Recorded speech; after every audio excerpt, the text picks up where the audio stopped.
MSN football ടോക്സിലേക്ക് അവർക്കും സ്വാഗതം. ലാ ലീഗയിൽ നാളെ നടക്കാൻ പോകുന്ന മത്സരമാണ് ബാഴ്സലോണ വേഴ്സസ് ജിറോണ.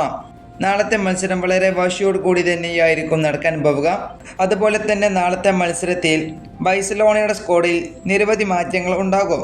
അതുപോലെ തന്നെ നാളത്തെ ബാഴ്സലോണയുടെ സ്ക്വാഡിലേക്ക് ലാമിൻ യമാലും ഫെർമിൻ ലോപ്പസും തിരികെ വന്നിട്ടുണ്ട് പരിക്കുമാറി. ഇതിനെക്കുറിച്ച് ബാഴ്സലോണയുടെ പരിശീലകൻ ഹാൻസി ഫ്ലിക്ക് ചില കാര്യങ്ങൾ പറയുന്നുണ്ട്. നമുക്ക് അതിലേക്കൊന്നും പോയി നോക്കാം. ബാഴ്സലോണയുടെ പരിശീലകനായിട്ടുള്ള ഹാൻസി ഫ്ലിക്ക് പറയുന്നത് ഇങ്ങനെയാണ്: ലാമിൻ യമാലും ഫെർമിൻ ലോപ്പസും തിരികെ ടീമിലേക്ക് എത്തിയിട്ടുണ്ട്. പക്ഷേ അവർക്ക് നാളെ 90 മിനിറ്റ് മുഴുവൻ കളിക്കാൻ കഴിയില്ല. കാരണം അവർ റിക്കവറി ആയി വരുന്നേയുള്ളൂ.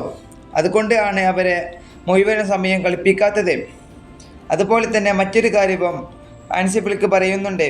അതായത് റാഫിനിയെ നാം ഏറെ മിസ് ചെയ്യുന്നു. അവൻ വളരെ പ്രധാനപ്പെട്ട താരമാണ്. പക്ഷേ അവൻ വളരെ പെട്ടെന്ന് മടങ്ങിയെത്തുമെന്നാണ് ഹാൻസി ഫ്ലിക്ക് ഇതിലൂടെ പറഞ്ഞിട്ടുള്ളത്.